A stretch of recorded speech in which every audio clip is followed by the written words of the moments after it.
everybody, welcome to Khan global studies. This is Aarashri Solanki और आज हम हमारी मैगज़ीन के इंटरनेशनल न्यूज़ का रिवीजन करने वाले हैं। हमारी 6 मंथली मैगज़ीन में जो भी इम्पॉर्टेंट इंटरनेशनल न्यूज़ थी will be focusing on that today. Let's begin. सबसे पहला जो हम देखने वाले हैं वो है एनालिसिस ऑफ एंशिएंट डीएनए, जो कि 15 फॉर्मर इनहैबिटेंट्स का मिला है रापा नुई। ठीक है, मैं जूम करके आपको बताती हूँ तो ज़्यादा अच्छे से मिलेगा।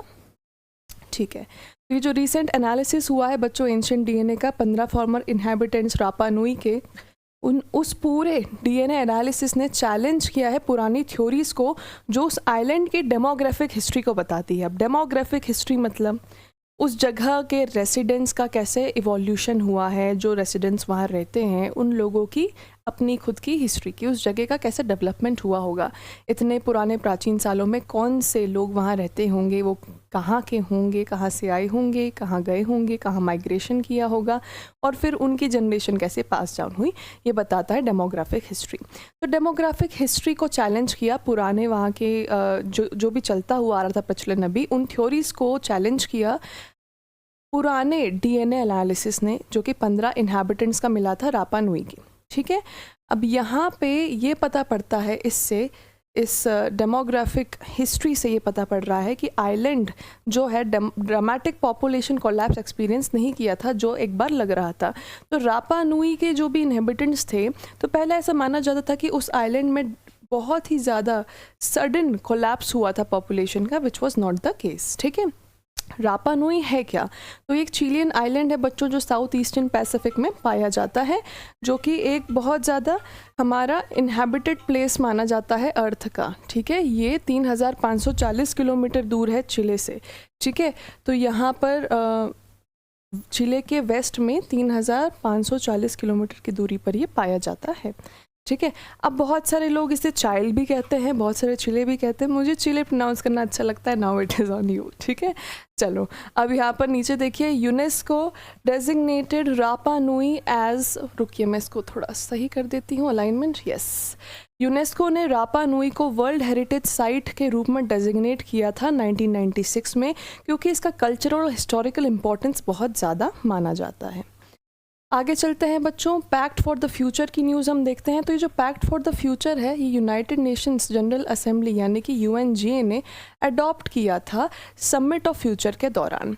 तो इसके ज़रिए ये जो एग्रीमेंट है, इसके ज़रिए जो भी ग्लोबल गवर्नेंस है 21वीं सदी का, उसको रीशेप करने की बात हो रही है, जिसमें जो UN मेंबर हैं स्टेट के, जो भी सस्टेनेबल डेवलपमेंट पीस वगैरह की बातें करते हैं, तो उनको और ज़्यादा बढ़ावा और इनकरेजमेंट मिलेगा, उनको और ज़्यादा एक सपोर्ट सिस्टम मिलेगा जिससे वो शांति और आगे इस्टेब्लिश कर पाएंगे।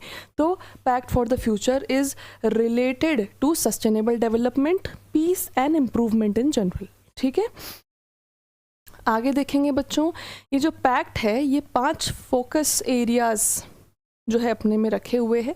सबसे पहला जो है सस्टेनेबल डेवलपमेंट। सस्टेनेबल डेवलपमेंट की बात की जाए तो यूनाइटेड नेशन के अपने खुद के SDGs हैं, जो सस्टेनेबल डेवलपमेंट गोल्स हैं, जो वो बहुत ज़्यादा रिलीजियसली फॉलो करता है और हर एक देश को फोकस करवाता है उन गोल्स पे। भारत भी फोकस करता है। यहाँ पर आपके NDA, CDS, AFCAT, CAPF इन सभी एग्जाम्स में सस्टेनेबल डेवलपमेंट गोल्स के ऊपर क्वेश्चंस आते हैं, यहाँ तक कि UPSC में भी आते हैं। दे डायरेक्टली आस्क यू कि SDG 1 is what, SDG 16 is what, SDG 15 is what.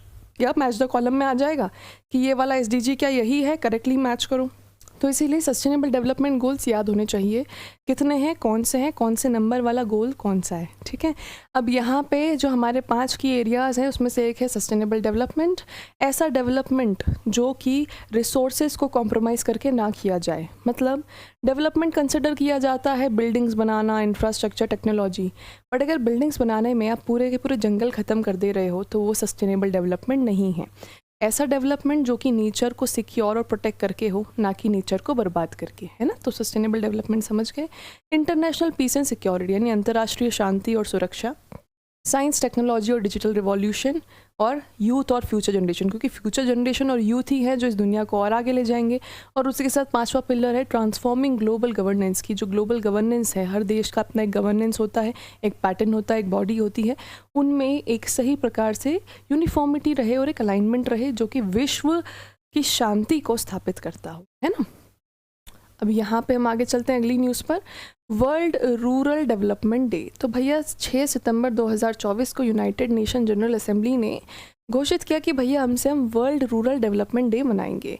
वो इसीलिए क्योंकि विश्व में बहुत सारी ऐसी जगह हैं जहाँ अभी भी विलेजेस हैं, गांव हैं, और गांव होते हैं तो वहाँ ऐसा रहता है कि वो नेचर के पास में रहते हैं, they are a part of the nature. लेकिन इसी के साथ ये भी है कि विलेजेस में हर चीज़ देरी से पहुँचती है, भले ही वो इंफ्रास्ट्रक्चर हो, बिल्डिंग्स हो या टेक्नोलॉजी हो। तो रूरल डेवलपमेंट इसलिए क्योंकि गाँव का विकास होगा तो फिर सबका विकास होगा, है ना, पूरे विश्व का विकास होगा। और हर देश में गाँव होते हैं, ऐसा नहीं है कि सिर्फ भारत में ही है, ठीक है। तो हर जगह there are rural areas, there are urban areas. तो रूरल एरियाज़ का डेवलपमेंट होगा तो फिर डेफिनेट सी बात है कि पूरे नेशन का एज अ होल डेवलपमेंट होगा, and this applies to every country, every nation. अब यहाँ पे देखिए 6 जुलाई 2025 को जो है इसका इनॉग्रल सेलिब्रेशन हुआ था, है ना। और ये रिजोल्यूशन बेसिकली प्रपोज किया था बांग्लादेश ने, और इसमें बहुत सारे देश शामिल हैं, Bharat, Nepal, Peru, Philippines, Thailand, ठीक है।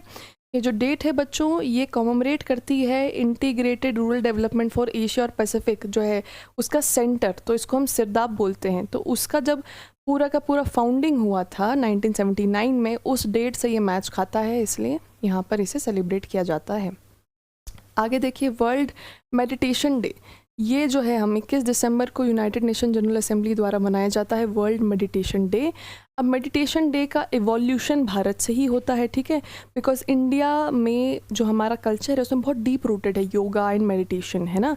बहुत ज़्यादा इंपॉर्टेंट प्रैक्टिस कंसिडर किया जाता है आज भी और पहले भी मेडिटेशन को भारत के हिस्ट्री में। तो यहाँ पे वर्ल्ड मेडिटेशन डे को 21 दिसंबर को ऑब्जर्व करने की बात हुई थी यूनाइटेड नेशन जनरल असेंबली द्वारा, जो कि पूरा को स्पॉन्सर्ड था भारत से, क्योंकि meditation as in general origination है भारत का ही। थीम रखी हुई थी 2024 के वर्ल्ड मेडिटेशन डे की, इनर पीस ग्लोबल हार्मनी।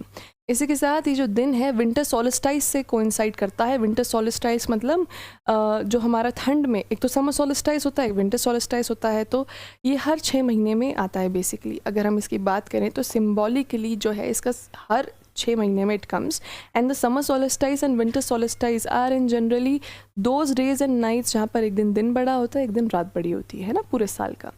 अब यहाँ पे जो इंटरनेशनल डे ऑफ योगा है ये सेलिब्रेट किया जाता है जून 21 के बाद, दैट इज़ अराउंड समर सोलिस्टाइस।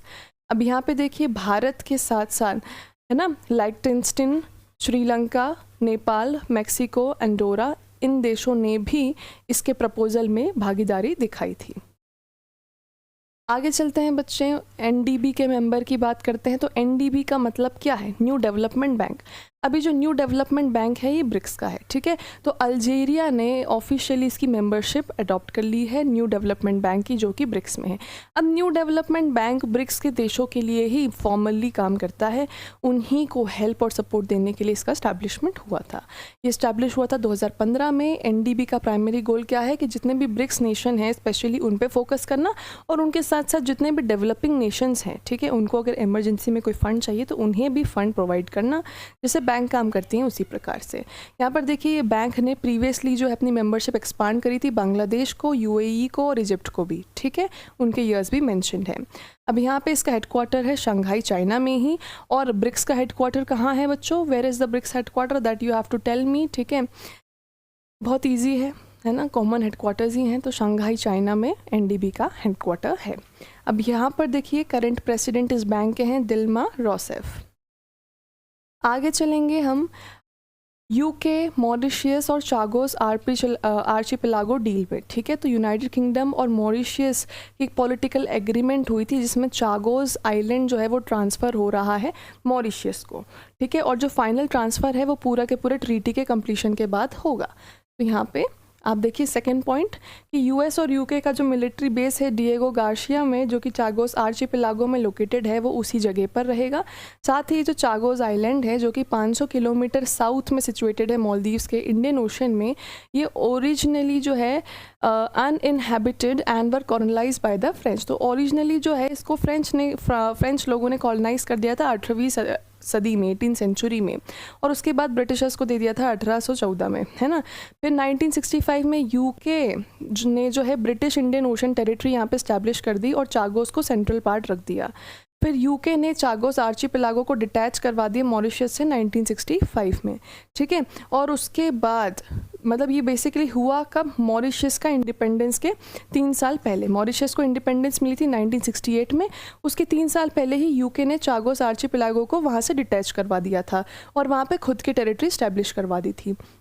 ठीक है, तो ये ध्यान रखेंगे कि अभी एट प्रेजेंट यूनाइटेड किंगडम और मॉरिशस के बीच में पॉलिटिकल एग्रीमेंट हो गया है कि चागोस आइलैंड मॉरिशस को वापस दे दिया जाए। आगे देखिए, गाबोन वोट्स फॉर न्यू कॉन्स्टिट्यूशन। अब गाबोन जो है बच्चों, ये अफ्रीकन कंट्री है गाबोन, है ना, और गाबोन में जो है यहाँ पर वोटिंग हुई है नए संविधान की। ठीक है, तो संविधान के लिए यहाँ पर वोटिंग हुई। अभी संविधान जब भी बना, भारत में ही बना, तो लोगों से वोट नहीं लिए गए थे। लोगों ने उन मेंबर्स को ज़रूर चुना था जो संविधान बनाएंगे, लेकिन गाबोन में संविधान के लिए वोटिंग की गई। ठीक है, तो यहाँ पे देखिए गाबोनीज वोटर्स जो हैं उन्होंने नए संविधान को अप्रूव किया वोटिंग करने के बाद। अपनी कंट्री के मिलिट्री लीडर्स ने ही प्रपोज किया था। तो यहाँ पर देखिए जो नया कॉन्स्टिट्यूशन है वो बहुत सारी चीज़ें नई इंट्रोड्यूस कर रहा है, जैसे 2 टर्म लिमिट कर दी हैं प्रेसिडेंट के लिए। ठीक है, और उसके बाद presidential terms, the revise constitution introduces a 2 term limit. ठीक है, तो ये जो प्रेसिडेंशियल टर्म्स जो थे, जो पहले बढ़ते जाते थे, बढ़ सकते थे, उसे इन्होंने लिमिट कर दिया है 2 टर्म्स के लिए, यानी कि कोई भी व्यक्ति 2 बार ही प्रेसिडेंट के रूप में चुना जा सकता है। लेकिन पहले जो था प्रेसिडेंशियल ईयर जो था, टेन्योर था, वो तो 5 इयर्स का, तो उस टेन्योर को 7 साल कर दिया है अब। तो यानी कि क्या चेंजेस आए हैं कि पहले जो व्यक्ति प्रेसिडेंट बनता था वो 5 साल के लिए बनता था, अब वो 7 साल के लिए बनेगा। लेकिन पहले बहुत बार बन सकता था, अब सिर्फ 2 बार ही बन सकता है। तो ये 2 चेंजेस आए हैं।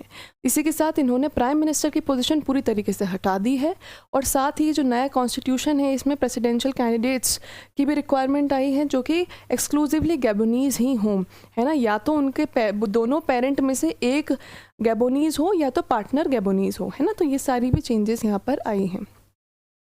अब आगे देखिए, बिम्स्टेक का यूथ समिट जो हुआ था, as I said BIMSTEC initially was not that much active, but हाल ही में बिम्स्टेक बहुत एक्टिव होने लगा है। तो यहाँ पे जो यूथ समिट है उसके मेन ऑब्जेक्टिव पढ़ते हैं फैसिलिटेट एक्सचेंज। तो यूथ समिट होता ही इसलिए है कि जितने भी यूथ्स हैं अलग अलग देशों के, वो आपस में अपने आइडियाज़ एक्सचेंज कर सकें, आपस में जो है बातचीत कर सकें, कॉमन ग्राउंड स्टैब्लिश कर सकें और नए नए आइडियाज़ ला सकें डेवलपमेंट के लिए।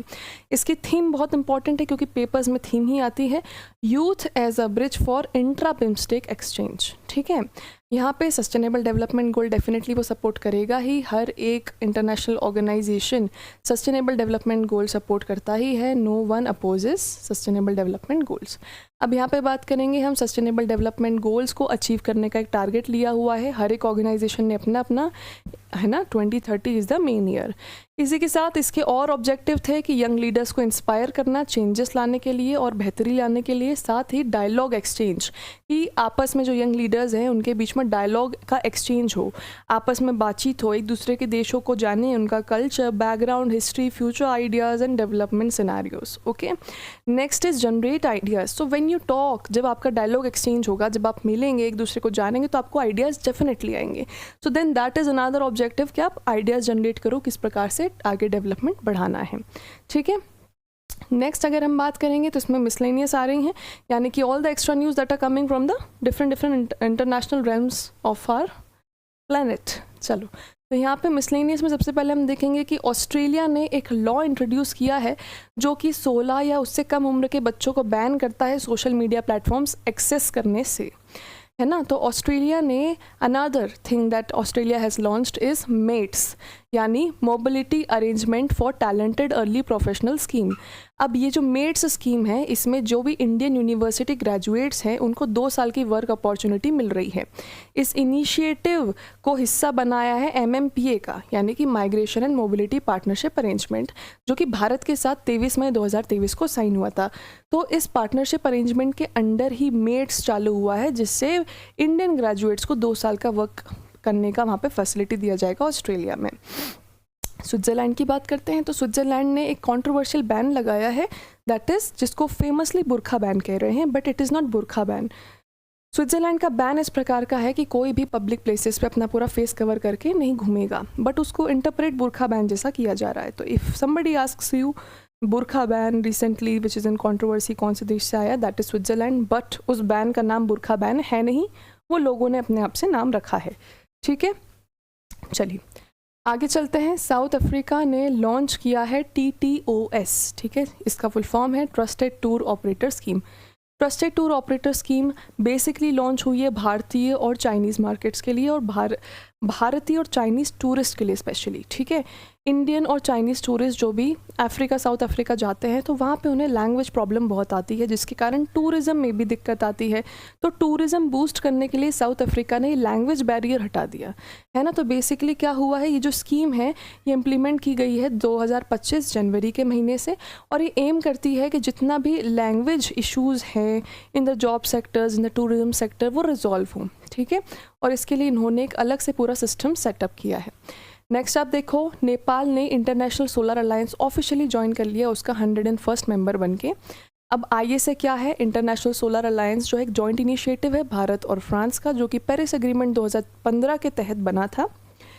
ISA का प्रेसिडेंट भारत है और को प्रेसिडेंट या वाइस प्रेसिडेंट फ्रांस है, ये भी ध्यान रखेंगे। और ISA का हेडक्वार्टर भारत के गुरुग्राम में है, ये भी ध्यान रखेंगे, ठीक है। अब यहाँ पे देखिए, आर्मेनिया ने ऑफिशियली ISA ज्वाइन कर लिया 104th फुल टाइम मेंबर बन के।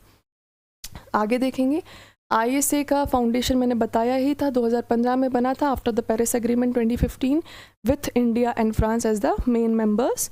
अब आगे बात करते हैं, चाइना के जो प्रेसिडेंट है शी जिनपिंग, उन्होंने लैटिन अमेरिका का पहला चांगे पोर्ट जो है वो इनॉग्रेट किया। अभी जो चांगे पोर्ट है, ठीक है, ये पेरू में है ना, लैटिन अमेरिका पेरू में है ये चांगे पोर्ट, और ये चाइना के द्वारा ही पूरा डेवलप और इनॉग्रेट हुआ है। तो then again this tells us कि चाइना किस प्रकार से अपने रिलेशंस को एक्सपांड कर रहा है और उसको अलग अलग प्रकार से इस्तेमाल कर रहा है जो उसी को बेनिफिट करेगा आगे जाके।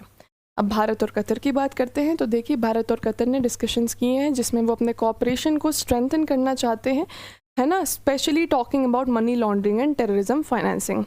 तो भारत और कतर मिलकर जो भी टेररिस्ट को फाइनेंसिंग मिलती है, जो भी मनी लॉन्ड्रिंग केसेस होते हैं, जो भी करप्शन केसेस होते हैं, साइबर सिक्योरिटी से भी रिलेटेड हो गया, सेफ्टी सिक्योरिटी से रिलेटेड हो गया, उन सभी पर स्ट्रिक्ट कंट्रोल चाहते हैं और इसीलिए ये साथ में मिलकर काम कर रहे हैं ताकि ये बड़े बड़े इश्यूज़ दोनों देशों से अच्छे से इरेडिकेट हो सके, है ना। आगे देखेंगे नॉर्थ अटलांटिक ट्रीटी ऑर्गेनाइजेशन यानी कि नेटो के बारे में। तो नेटो ने एक नया जो है लैंड कमांड इस्टेब्लिश किया है फिनलैंड में, जो कि रशिया की बॉर्डर के नज़दीक है और ये अभी 2025 में इस्टेब्लिश हुआ है, ठीक है। ये पता पड़ा हमें फिनिश डिफेंस मिनिस्टर एंटी हकनेन के द्वारा। ये जो कमांड है ये रिस्पॉन्सिबल होगा नेटो के जितने भी लैंड फोर्स ऑपरेशन है नॉर्दर्न यूरोप में उसे ओवरलुक करने के लिए, उसको कमांड करने के लिए, ठीक है। फिनलैंड ने नेटो या NATO whatever you pronounce it, वो ज्वाइन किया था साल 2023 में। फिनलैंड 31st मेंबर था और 32nd मेंबर स्वीडन है। नेटो के बारे में अगर आप नहीं जानते तो मैं बता देती हूँ। North Atlantic Treaty Organization established 4 April 1949, जो कोल्ड वॉर चल रहा था रशिया सोवियत यूनियन से, उसके अगेंस्ट में इस्टेब्लिश किया गया था। इसी के साथ इसके लेटेस्ट मेंबर है 32nd स्वीडन। अगर इसके हेडक्वार्टर की बात करें तो दैट इज़ ब्रुसेल्स बेल्जियम, अगर मिलिट्री हेडक्वार्टर की बात करें तो दैट इज़ मॉन्स बेल्जियम, ठीक है। ये सारी डिटेल नेटो की मैं आपको बहुत बार बता चुकी हूँ, इसीलिए मैं जल्दी बोल रही हूँ, बट अगर आप लोगों को नहीं पता है so I have repeated once again, you can write it down and revise it because it is important, है ना बच्चों। चलो अब यहाँ पे अगली न्यूज़ पर हम चलते हैं। चाइना का belt and road initiative China ने एक्सपांड कर दिया है, ठीक है, लेकिन इसमें उसको एक दिक्कत ज़रूर आई कि ब्राज़ील ने जो है उसका $multi-billion इंफ्रास्ट्रक्चर प्रोजेक्ट ज्वाइन नहीं किया, ठीक है। तो यहाँ पर जो है ब्राज़ील दूसरी ब्रिक्स देश बन जाता है जिसने चाइना के बेल्ट एंड रोड इनिशिएटिव में भागीदारी नहीं ली है। चाइना के बेल्ट एंड रोड इनिशिएटिव में सब इंटरेस्टेड हैं इन जनरल, लेकिन भारत नहीं था कभी भी और भारत इसका मेंबर भी नहीं है। और भारत के बाद ब्राज़ील दूसरा ब्रिक्स देश बनता है जो कि चाइना के साथ बेल्ट एंड रोड इनिशिएटिव में इंटरेस्टेड नहीं है, है ना। तो चाइना का जो expanded belt and road initiative, अभी न्यूज़ आई थी नेपाल से एक्सपांड किया उसने, पाकिस्तान से एक्सपांड किया है, भूटान को कन्विंस करने लगा हुआ है। तो ये एक अच्छी न्यूज़ आई है इसमें कि चलो ब्राज़ील उसमें कन्विंस नहीं हुआ। आगे चलेंगे हम, नेपाल और चाइना की न्यूज़ आ ही गई। देखिए बेल्ट एंड रोड इनिशिएटिव की वही मैं बता रही थी कि नेपाल ने साइन कर लिया है ना, THMDCN that is trans Himalayan multi dimensional connectivity network, जो कि नेपाल और चाइना को बहुत ज़्यादा अच्छे से कनेक्ट करता है through railways, roadways, aviation and all the different modes of communication. Dubai की बात करें तो दुबई में विश्व का सबसे बड़ा प्योर गोल्ड बार मिला जिसका वज़न है 300.12 किलोग्राम और इसकी वैल्यूएशन है $25 मिलियन, ठीक है। तो बहुत महंगा, बहुत बड़ा जो ये गोल्ड बार है पूरे विश्व का सबसे बड़ा प्योर गोल्ड बार। आगे देखेंगे, इजराइल की बात करेंगे तो इजराइल ने officially Asian development bank join कर लिया है उसके 69th मेंबर के रूप में और 20वें नॉन रीजनल मेंबर के रूप में। ये जो एडीबी की बात करेंगे तो ये 1966 में इस्टेब्लिश हुआ था। इसका हेडक्वार्टर मनीला फिलीपींस में है और एट प्रेजेंट 69 मेंबर कंट्रीज़ हैं इसमें, है ना। और 49 जो है लोकली एशिया में हैं। जापान और यूएसए जो है सबसे बड़ा शेयर इस बैंक का एंजॉय करते हैं। दोनों के पास 15-15% के लगभग इस बैंक के शेयर है, जापान और यूएसए के पास। इसी के साथ शेख हसीना जी के डिपार्चर की बात की जाए उनके देश से तो बहुत समय हो गया है। शेख हसीना जब अपने देश से बाहर आई थी खुद को प्रोटेक्ट करने के लिए, तो बांग्लादेश ने जो है शेख मुजीबुर रहमान की इमेज को हटाने का फैसला लिया था, जो कंट्री के फाउंडिंग लीडर और फॉर्मर प्राइम मिनिस्टर थे, उनके करेंसी नोट्स से। तो जो करेंसी नोट्स थे जिसमें शेख मुजीबुर रहमान का पहले जो है इमेज था, उसे हटाने का फ़ैसला लिया है बांग्लादेश ने। इसी के साथ वर्ल्ड हेल्थ ऑर्गेनाइजेशन की बात की जाए तो उसने ऑफिशियली इजिप्ट को मलेरिया फ्री डिक्लेयर कर दिया था। इजिप्ट काबो वर्दे के बाद में दूसरा ऐसा देश है जिसे मलेरिया फ्री डिक्लेयर कर दिया गया है बाय WHO, ठीक है। इसी के साथ WHO ने जो है हमारे यहाँ पे one more addition that is there कि ये जो पूरा मलेरिया फ्री स्टेटस है, ठीक है, इसी में हम एक और बात करते हैं, it becomes the third country in WHO eastern Mediterranean reason. तो ये जो अगर हम ईस्टर्न मेडिटेरेनियन रीजन की बात करते हैं तो यूएई और मोरक्को के बाद में ये जो है तीसरा ऐसा देश बना है ईस्टर्न मेडिटेरेनियन रीजन में ओवरऑल जिसे मलेरिया फ्री डिक्लेयर किया गया है। तो 2024 में 2 देशों को मलेरिया फ्री डिक्लेयर किया है बच्चों, काबो वेर्दे को और फिर इजिप्ट को। और अगर हम ये वाले रीजन की बात कर रहे हैं ईस्टर्न मेडिटेरेनियन रीजन की, तो उस रीजन में ओवरऑल तीसरा देश है Egypt to be declared as malaria free, है ना। तो अगर 2024 की बात करते हैं तो 2 देशों को मिला है मेजरली, सेकंड देश वाज इजिप्ट। ओवरऑल बात करते हैं मेडिटेरेनियन के ईस्टर्न रीजन की, तो overall Egypt is the third eastern Mediterranean country to get malaria free status by WHO, ठीक है। आगे चलते हैं यहाँ पर। नेपाल, इंडिया और बांग्लादेश ने बच्चों एक ट्राईपार्टाइट एग्रीमेंट साइन किया है। ट्रीपार्टाइट भी बोलते हैं, कोई ट्राईपार्टाइट बोलते हैं। अगेन इट्स ऑन यू, आपको क्या प्रोनाउंस करना है। ये इसीलिए ताकि जो क्रॉस बॉर्डर इलेक्ट्रिसिटी ट्रेड है उसमें सहायता मिले नेपाल, भारत और बांग्लादेश। इन टर्म्स और एग्रीमेंट्स के अंतर्गत नेपाल जो है अपना surplus hydro electric power Bangladesh को भारत के थ्रू सप्लाई करेगा, है ना। तो ये एग्रीमेंट जो है एक्सटेंड होगा 15 साल तक, ठीक है। सॉरी, ये 15 साल तक नहीं, ये एग्रीमेंट एक्सटेंड होगा हर साल, ठीक है। तो जून 15 से नवंबर 15 तक हर साल ये एग्रीमेंट एक्सटेंड होता चला जाएगा। यहाँ पे ये जो एग्रीमेंट है ये बहुत इंपॉर्टेंट स्टेप है एनर्जी कॉपरेशन में, क्योंकि इसके अंतर्गत आप देखिए रिन्यूएबल एनर्जी पास डाउन हो रही है सरप्लस। तो नेपाल में जो एक्स्ट्रा एनर्जी बच जाती है वो भारत के थ्रू वो बांग्लादेश भेज रहा है। This is a renewable energy, coal energy नहीं है, ये रिन्यूएबल है। तो ये एनर्जी सप्लाई और ट्रेड ऑफ एनर्जी का बहुत बड़ा इंपॉर्टेंट स्टेप है, ठीक है।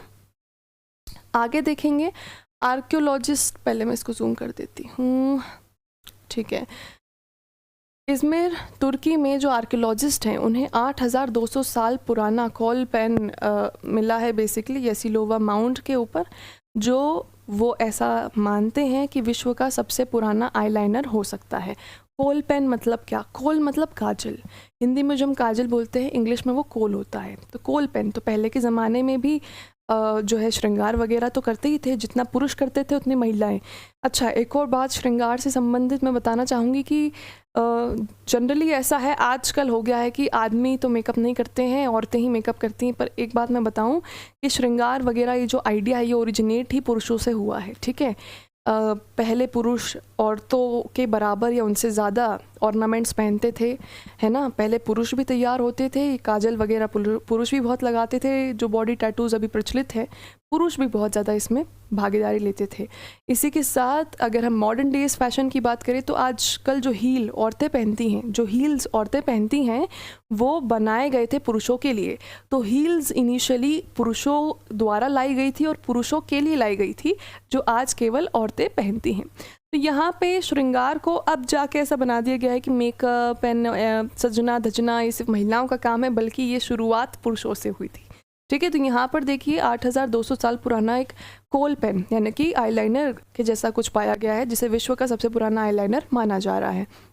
साथ ही जो डिस्कवरी है ये एक साइट पे हुई थी जहाँ जो ऑक्यूपेंसी थी वो थी 6500 से 4000 BC के बीच में, है ना, जो कि सबसे पुराना प्री हिस्टोरिक सेटलमेंट माना जा रहा है उस रीजन का। आगे चलते हैं। इजरायली डिफेंस फोर्सेस ने एक एयर स्ट्राइक रखा बेरट में, जिसने हजबुल्ला की जो लीडरशिप है उसे टारगेट किया था, है ना। जो ऑपरेशन था न्यू ऑर्डर। ये जो स्ट्राइक है बच्चों, इस स्ट्राइक के थ्रू हसन नसरल्ला जो है असैसिनेट हो गए थे, है ना, जो हजबुल्ला के सेक्रेटरी जनरल हैं। आगे चलिए।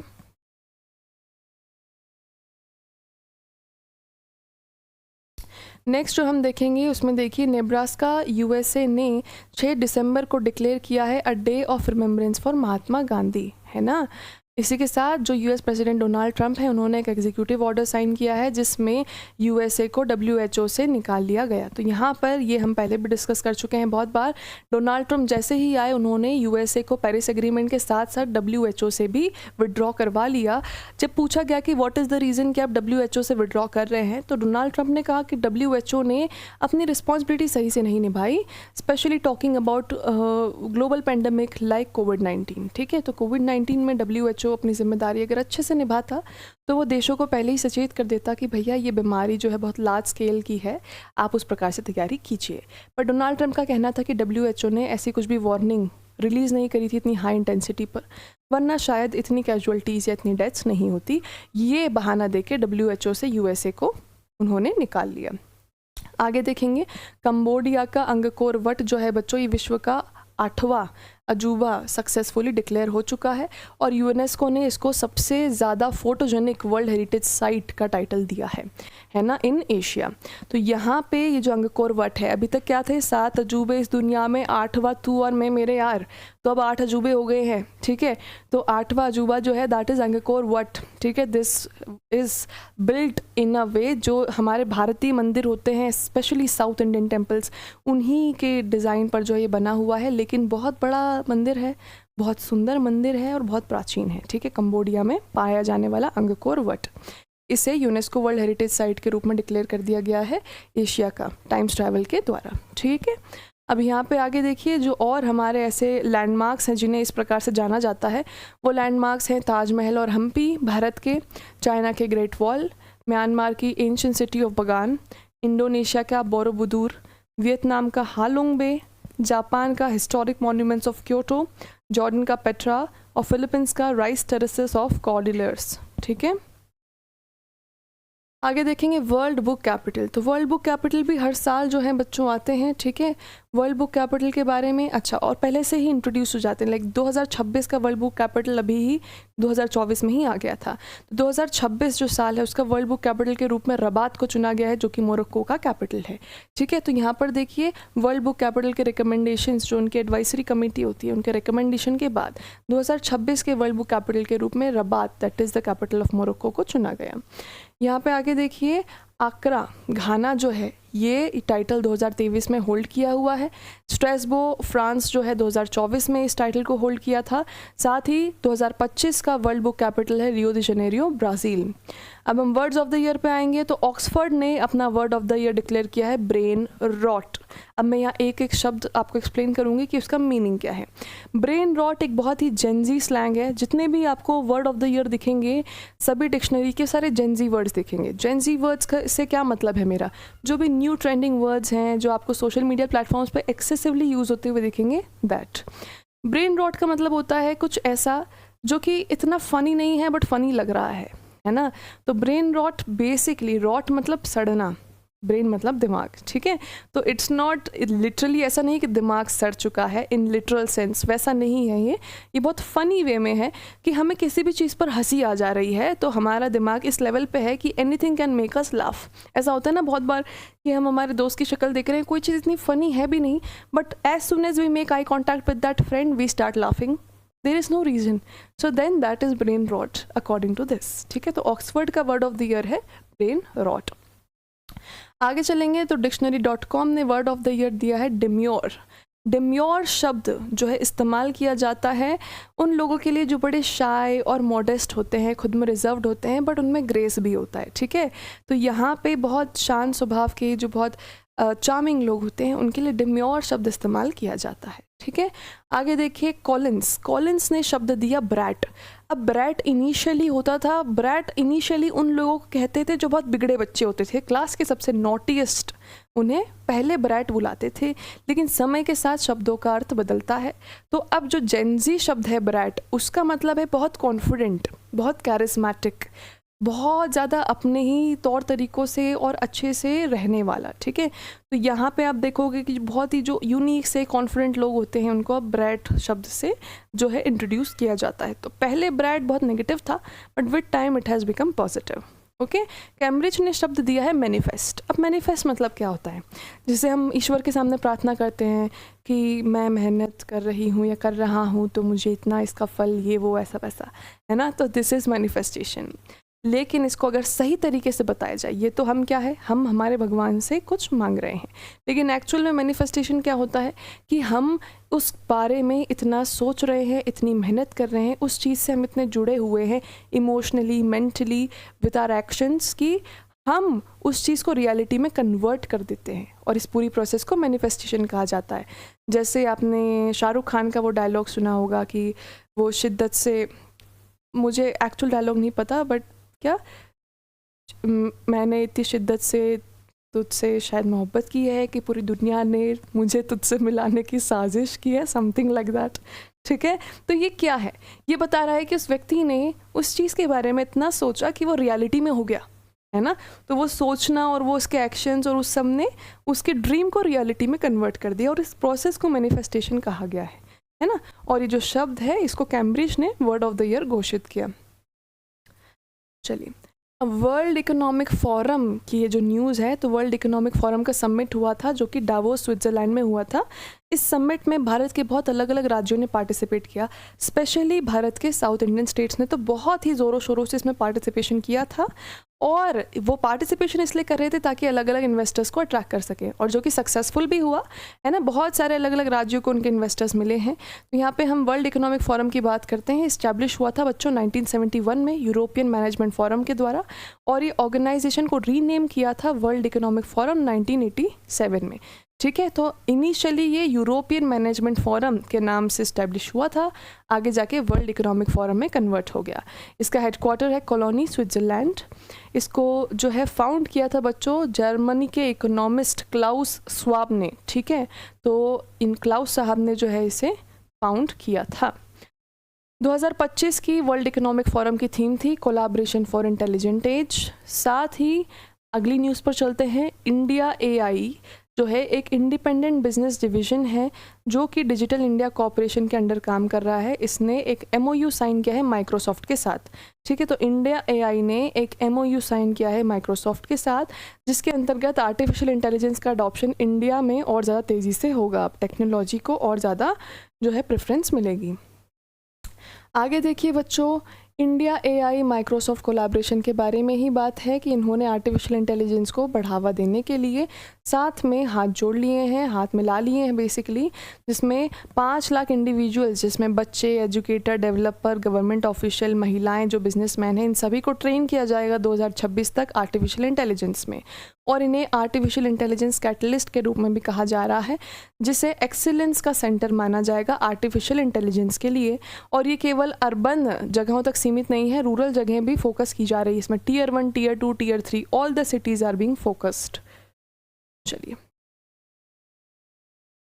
आगे चलते हैं। थाईलैंड ने हिस्ट्री बनाई है बेसिकली, पहला साउथ ईस्ट एशियन नेशन बनके जिसने सेम सेक्स मैरिज लीगलाइज करी थी, है ना। तो सेम जेंडर मैरिज लीगलाइज करने वाला पहला साउथ एशियन नेशन अगर हम बात करें तो वो कौन सा है बच्चों? That is Thailand. ठीक है, South East Asian nation first to legalise same gender marriages Thailand. Thailand के साथ साथ ताइवान और नेपाल ने भी जो है मैरिज इक्वालिटी को रिकॉग्नाइज कर लिया। साथ ही इंडोनेशिया ने ऑफिशियली ब्रिक्स ज्वाइन कर लिया था उसका 10वां मेंबर बन के। तो सऊदी अरेबिया जो था वो 10th मेंबर बनने वाला था, लेकिन सऊदी अरेबिया ने एक फिक्स आंसर नहीं दिया, ना मना किया ना हाँ किया। उससे पहले इंडोनेशिया ने अपना जो है रजामंदी दे दी कि भैया मुझे तो ज्वाइन करना है, तो इंडोनेशिया बन गया 10वां मेंबर। अब अगर सऊदी अरेबिया अपना आंसर क्लियरली दे दे और ज्वाइन करना चाहे तो वो 11वां मेंबर बनेगा फिर। ठीक है बच्चों, आगे चलते हैं। यहाँ पर ब्रिक्स के ही बारे में, तो ब्रिक्स एक ग्रुप है बेसिकली डेवलपिंग देशों का, इकोनॉमिकल पर्सपेक्टिव से बनाया गया था। Initially Brazil, Russia, India, China थे, फिर साउथ अफ्रीका 2010 में ऐड हुआ तो वो ब्रिक्स बन गया। ठीक है, तो यहाँ पर ब्रिक्स अब धीरे धीरे एक्सपांड हो रहा है और भी नए नए मेंबर्स हम ऐड करें। पहले 4 थे, फिर 5 हो गए, फिर 6 देशों को इनविटेशन गया, जिसमें से अर्जेंटीना ने तो मना ही कर दिया और सऊदी अरेबिया ने फिक्स आंसर नहीं दिया। तो 4 लोगों ने फिक्स आंसर देके 5 से सदस्यता 9 की हो गई थी। फिर इंडोनेशिया 10वां मेंबर बन गया। ठीक है, अब यहाँ पे जिन लोगों को इनविटेशन गया था वो कौन कौन से देश थे बच्चों? Iran, UAE, Saudi, Egypt, Ethiopia और अर्जेंटीना, है ना। तो यहाँ पे देखिए अर्जेंटीना ने जो है मना कर दिया था, अगेंस्ट बोल दिया था। और पहली जो ब्रिक्स समिट है वो 2009 रशिया में हुई थी। ठीक है, नाइजीरिया ने भी ब्रिक्स ज्वाइन किया है, लेकिन पार्टनर के रूप में, है ना, not as a full time. चलिए अब आगे चलते हैं, नेटो की बात करते हैं। तो नेटो ने एक नया मिशन लॉन्च किया है जिसमें बाल्टिक सी का सर्विलेंस करेंगे। बाल्टिक सी जो है बच्चों बहुत इंपॉर्टेंट हो जाता है when it comes to Europe and the Russian news. जब हम यूरोप और रशिया कॉन्फ्लिक्ट की बात करते हैं तो बाल्टिक सी बहुत इंपॉर्टेंट वाटर बॉडी हो जाती है, ट्रेड और सिक्योरिटी दोनों पर्पस से। तो बाल्टिक सी के सर्विलेंस के लिए जो है एक नया इनिशिएटिव जारी किया है नेटो ने। तो ये जो इनिशिएटिव है ये पूरा बाल्टिक सी के अराउंड ही रिवॉल्व करेगा और इसको बाल्टिक सेंट्री कहा जा रहा है। तो नेटो के जो सेक्रेटरी जनरल हैं मार्क रूट, है ना, डच प्रधानमंत्री रह चुके हैं, तो इनके ही द्वारा ये बाल्टिक सेंट्री शुरू हुआ था। इसमें जितने भी बॉर्डरिंग देश हैं बाल्टिक सी के, जैसे Finland, Estonia, Denmark, Germany, Latvia, Lithuania, Poland और स्वीडन, ये सब शामिल होंगे। आगे देखिए, United states bureau of industry and security ने 3 इंडियन ऑर्गेनाइजेशन को अपनी एंटिटी लिस्ट, जो कि उन्होंने यूएसए की एक लिस्ट है, ठीक है, उसमें बहुत सारे देश ऐसे हैं और बहुत सारे देशों की कंपनी ऐसे हैं जिससे वो कभी ट्रेड नहीं करेगा या कभी एग्रीमेंट नहीं करेगा। उस पूरी लिस्ट है, एक एंटिटी लिस्ट। उसमें इंडिया की भी बहुत सारी कंपनीज एडेड थी, लेकिन उस लिस्ट में से 3 कंपनीज को हटा दिया क्योंकि उन तीनों से अब यूएसए एग्रीमेंट साइन करना चाह रहा है ना, टेक्नोलॉजी एक्सचेंज करना चाह रहा है। तो वो तीनों इंडियन एंटिटीज़ हैं, इंडियन रेयर अर्थ, दूसरा Indira Gandhi centre for atomic research और तीसरा Bhabha atomic research centre, Mumbai, India, है ना। तो इन तीनों इंडियन ऑर्गेनाइजेशन को इस लिस्ट से हटा दिया है और उन तीनों के साथ अब वो एग्रीमेंट करना चाह रहा है। नीचे देखिए, चाइना का जो जिनजियांग है उसने पूरे विश्व का सबसे लंबा एक्सप्रेसवे टनल का कंस्ट्रक्शन कंप्लीट कर लिया है। इसका नाम है तियानशेन शेंगली टनल और ये तियानशेन माउंटेन के आसपास ही लोकेटेड है, इसीलिए इसका नाम ये है। अब ये जो टनल है ये पूरा 22.13 किलोमीटर लंबा है और ये पूरे विश्व का सबसे लंबा एक्सप्रेसवे टनल है, समझ रहे हैं। और ये जो टनल है इसके फीचर्स इतने शानदार हैं, ये आप ना सिंगल लेन है ना डबल लेन है, 4 लेन्स है इसमें, bidirectional, not even single unidirectional, bi direction, दोनों डायरेक्शन में चलता है ना। तो ये हमें बताता है कि चाइना की जो अभी इंफ्रास्ट्रक्चर, बिल्डिंग, टेक्नोलॉजी पावर है वो भारत से अभी कहीं ज़्यादा आगे है और भारत को समय लगेगा उतनी ज़्यादा पेस अभी हमें पकड़ने के लिए, हमें बहुत मेहनत और समय देना पड़ेगा, है ना। अगला देखिए, 1 जनवरी 2025 से रशिया ने नया टूरिस्ट टैक्स इंट्रोड्यूस किया है। इनिशियली जो 1% पे था वो धीरे धीरे 3% तक बढ़ेगा 2027 तक। ये टैक्स इन्वेस्टमेंट बढ़ाने के लिए डिज़ाइन किया गया है रीजनल टूरिज़्म में, ठीक है। आगे देखिए, यूनाइटेड किंगडम ने विश्व का पहला stand alone sanction regime launch किया है जिसमें जो भी स्मगलिंग रिंग्स होती हैं, ठीक है, जो भी ऐसी बोल सकते हैं अनसोशल हरकतें करते हैं, जो भी ग्रुप्स स्मगल करते हैं ड्रग्स या ह्यूमन ट्रैफिकिंग करते हैं, वेपन हथियारों की तस्करी करते हैं, तो उनको पकड़ने और रोकने के लिए जो है यूनाइटेड किंगडम ने ये पूरे विश्व का सबसे पहला stand alone sanction regime launch किया है जिसमें वो फोकस करेगा कि ऐसे नेटवर्क्स और ऐसे रिंग्स कंट्रोल हों और पूरी तरीके से बंद हो जाएं, ठीक है। आगे चलते हैं, इंडिया और निकारागुआ ने एग्रीमेंट साइन किए हैं क्विक इम्पैक्ट प्रोजेक्ट के लिए जो बेनिफिट करेगा लोकल कम्युनिटीज़ को निकारागुआ की जो भी लोकल कम्युनिटीज़ हैं उनको बेनिफिट करने वाला ये पैक्ट होगा। ये जो एग्रीमेंट है वो साइन होगा बच्चों मानागुआ की कैपिटल सिटी में, जिसमें भारत के एम्बेसडर जो पनामा में हैं वो भी थे, निकारागुआ के भी ऑफिशियल्स थे और कोस्टा रिका के भी थे, ठीक है। तो यहाँ पे जो एम्बेसडर हैं जो पनामा, निकारागुआ और कोस्टा रिका में हैं भारत की तरफ से, वो थे जिनका नाम है सुमित सेठ। ये जो MOU है ये फोकस करता है बहुत सारे बेनिफिट्स डिलीवर करने के लिए जो कि बिल्डिंग्स, इंफ्रास्ट्रक्चर, रोड, सेंटर, इन सबसे संबंधित हो। फॉर एग्जांपल स्कूल, हॉस्पिटल, है ना, हेल्थ केयर सेक्टर वगैरह वगैरह। अब यहाँ अगली न्यूज़ देखिए, जोहानिसबर्ग साउथ अफ्रीका ने जो है इनॉग्रेशन सेरेमनी, इनॉग्रेशन मतलब पहली इनॉग्रेशन सेरेमनी शुरू करी है लार्जेस्ट हिंदू टेम्पल की। ठीक है, तो सबसे बड़ा हिंदू टेम्पल की जो इनॉग्रेशन सेरेमनी है वो शुरू हुई है। लार्जेस्ट हिंदू टेम्पल बेसिकली अब देखो अफ्रीका ने शुरू किया है, तो southern hemisphere, in the African hemisphere, है ना, वहाँ का सबसे बड़ा, आप देखिए यहाँ पर सबसे बड़ा इनॉग्रेशन सेरेमनी है लार्जेस्ट हिंदू टेम्पल की इन द सदर्न हेमिस्फेयर। अब ये जो टेम्पल है ये बहुत बड़ा, of course largest Hindu ceremony है तो टेम्पल भी बहुत बड़ा होगा। और ये जो टेम्पल है ये पार्ट है बाप्स का, यानी कि बोचा सन्यासी अक्षर पुरुषोत्तम स्वामी नारायण संस्थान, है ना। तो बाप्स का ये पार्ट है जो कि मल्टी कल्चरल सेंटर है। और यहाँ पर जो है बच्चों, साउथ अफ्रीका के डेप्यूटी प्रेसिडेंट पॉल माशाटाइल भी गए हुए थे। ठीक है, और उन्हीं के साथ स्पिरिचुअल लीडर महंत स्वामी महाराज भी शामिल थे। अगली न्यूज़ पर चलते हैं। यूएस के प्रेसिडेंट डोनाल्ड ट्रंप ने एक नया गोल्ड कार्ड इंट्रोड्यूस किया है, जिसमें अब और भी ज़्यादा मुश्किल हो गया है। बेसिकली गोल्ड कार्ड के द्वारा अब बहुत मुश्किल हो गया है यूएसए में सबसे पहले तो वीज़ा प्राप्त करना, दूसरा यूएसए की सिटीजनशिप प्राप्त करना। पहले ही मुश्किल थी, अब और मुश्किल हो गई है। ठीक है, तो यहाँ पर देखिए, अगर दुनिया भर के जो भी बहुत ज़्यादा वेल्दी लोग हैं वो चाहते हैं अगर सिटीजनशिप लेना या ये गोल्ड कार्ड लेना, तो उन्हें $5 मिलियन का इन्वेस्टमेंट करना पड़ेगा और उस इन्वेस्टमेंट के थ्रू उन्हें ये सिटीजनशिप मिलेगी। ठीक है, तो यहाँ पर स्वाभाविक सी बात है कि यूएसए अपने स्टेटस का और पोजीशन का फ़ायदा उठा रहा है। ठीक है, अब आगे चलिए यूनाइटेड किंगडम की बात करते हैं। यूनाइटेड किंगडम जो है पहला देश बन गया है जिसने AI चाइल्ड अब्यूज़ टूल्स को क्रिमिनलाइज कर दिया है, जिससे पीडोफीलिया के क्राइम्स ना बढ़ें। पीडोफीलिया बेसिकली ऐसे क्राइम्स में आता है, पीडोफीलिया जिसमें बहुत बड़े उम्र के लोग छोटे बच्चों को टॉर्चर करते हैं, दैट कम्स अंडर पीडोफीलिया। तो जितने भी ऐसे AI टूल्स हैं जो कि छोटे बच्चों को टॉर्चरस वे में आगे प्रमोट करते हैं, आजकल AI से कुछ भी हो रहा है। ठीक है, तो AI can be used in a very negative way, specially against children. आपने सुना होगा बहुत जगह ऐसा बोलते हैं कि बच्चों की कोई भी डिटेल जब छोटे होते हैं तो सोशल मीडिया पे नहीं डालना चाहिए। माँ बाप से बोला जाता है कि जब आपके बच्चे छोटे हैं तो उनकी फ़ोटोज़ आप सोशल मीडिया पे मत डालिए। ये भी एक रीज़न के कारण ही होता है, ताकि उनके अगेंस्ट ये सब चीज़ें ना हो। बच्चों को स्पेशली जो भी ये AI चाइल्ड अब्यूज़ टूल्स है उनसे दूर रखना है, ताकि पीडोफीलिया वाले क्राइम्स और ना बढ़े। अगली न्यूज़ पर चलते हैं, ब्राज़ील की। तो ब्राज़ील ने बच्चों OPEC+ फोरम ज्वाइन कर लिया है ऑब्जर्वर मेंबर के रूप में, है ना।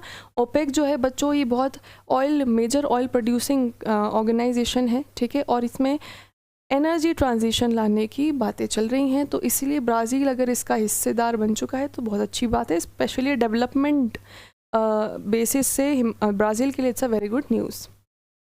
ऑस्ट्रेलिया ने एंटी हेट क्राइम लॉज जो हैं वो पास किए हुए हैं। ठीक है, और ये बेसिकली एंटी सेमिटिज़म जो चल रहा था ऑस्ट्रेलिया में बहुत ज़्यादा पीक पे था, उसी के लाइंस में पास किया हुआ है। ये जो नया लेजिस्लेशन है बच्चों, इसमें शामिल होगी बहुत सारे सेंटेंसेस अलग अलग प्रकार से जो कि टेरर ऑफेंसेस होते हैं, हेट सिंबल्स होते हैं, हेट स्पीचेस होती हैं, उनके अगेंस्ट इसमें सज़ाएं शामिल हैं। ठीक है, लेकिन बेसिकली अब वो सज़ाएं कितनी पनिशमेंट डिज़र्व करती हैं उस हिसाब से ही पूरा लेजिस्लेशन डिसाइड और डिज़ाइन किया गया है। इस लॉस के अंडर जो भी इंडिविजुअल्स हैं जिन्हें कम सीरियस हेट क्राइम्स के लिए कन्विक्ट किया गया है, जैसे नाजी सल्यूट पब्लिक में, उन्हें कम से कम 12 महीने के जेल सेंटेंस मिलेगा, और इसी के साथ जिन्हें टेररिज्म ऑफेंस के लिए गिल्टी पाया गया उन्हें 6 साल तक की भी प्रिजन हो सकती है। ठीक है, चलिए आगे चलते हैं। वेस्ट अफ्रीकन नेशन जैसे कि नाइजर, माली, बुर्किना फासो, इन सभी ने इकोवास से विड्रॉल ले लिया है। इकोवास क्या है बच्चों? Economic Community of West African States. ठीक है, तो Economic Community of West African States से ये देश नाइजर, माली और बुर्किना फासो, ये वो देश हैं जहां हाल ही में पॉलिटिकल डाउनफॉल चल रहा है बहुत ज़्यादा। इन देशों ने इकोवास से विड्रॉल ले लिया है। ये बच्चों इकोवास एक रीजनल ऑर्गेनाइजेशन है जिसमें 15 वेस्ट अफ्रीकन कंट्रीज शामिल हैं, है ना। तो यहाँ पे जो भी देश शामिल थे उनमें से 3 सदस्यों ने विड्रॉल ले लिया। इसका फाउंडेशन हुआ था 1975 में, है ना, और ट्रीटी ऑफ लागोस साइन हुई थी तब जाके इसका फाउंडेशन हुआ था। इसका ऑर्गेनाइजेशन का हेडक्वार्टर अबूजा में था, नाइजीरिया, है ना। और इसका मेन एम यही था कि वेस्ट अफ्रीका के जो रीजन है उसमें हम इकोनॉमिक डेवलपमेंट लेकर आएँ। ये जो है नीचे ये सभी मेंबर स्टेट्स हैं जो आपको दिख रहे हैं, बेनिन, बुर्किना फासो, काबो वेर्दे, कोतोलीवोर, गाम्बिया, घाना, गिनिया, है ना, गिनिया बिसाओ, लाइबेरिया, माली, नाइजीरिया, सेनेगल, सिएरा लियोन और टोगो। नीचे जो भी ब्रैकेट में बॉक्स में जो देश हैं वो इसके मेंबर्स थे। आगे देखेंगे बच्चों वर्ल्ड हेल्थ ऑर्गेनाइजेशन के बारे में। वर्ल्ड हेल्थ ऑर्गेनाइजेशन ने गिनिया जो देश है उसे कॉन्ग्रेचुलेट किया क्योंकि उसने सक्सेसफुली ह्यूमन अफ्रीकन ट्राइपोनोसोमियासिस जो बीमारी है उसे इरेडिकेट कर लिया। इसे कॉमनली स्लीपिंग सिकनेस कहते हैं इस बीमारी को, है ना। और इस अचीवमेंट को हासिल करने वाला ये one of the few African nation है जिसने इस अचीवमेंट को हासिल किया। ये डिसीज़ फैलती है बच्चों टेस्टिफ्लाइज के द्वारा, ठीक है। इसी के साथ वेक्टर बॉर्न डिसीज़ है, पैरासिटिक इन नेचर है ना। तो ये डिसीज़ के बारे में स्लीपिंग सिकनेस इसे कहा जाता है। और गिनिया को जो है इसका अचीवमेंट मिला कि उसने इस बीमारी को इरेडिकेट कर दिया। अगली न्यूज़ पर चलते हैं। प्रेसिडेंट जोसे रॉल मुलिनो जो पनामा के हैं, उन्होंने अनाउंस किया कि पनामा जो है चाइना के बेल्ट एंड रोड इनिशिएटिव से एग्जिट कर रहा है, अब वो इसका भागीदार नहीं है। ये डिसीजन माना जा रहा है कि यूएसए के प्रेशर में आके पनामा ने लिया, ठीक है। इसी के साथ बच्चों हमारा आज का मैगज़ीन का पार्ट ख़त्म होता है। Now I will come back again with another magazine part जिसमें आपके 6 महीने के मैगज़ीन के इम्पॉर्टेंट न्यूज़ हम डिस्कस करेंगे for your upcoming NDA CDS 1 2025। Okay, for more such videos subscribe to our channel. Till then keep watching. जय हिंद, जय भारत एंड टेक केयर।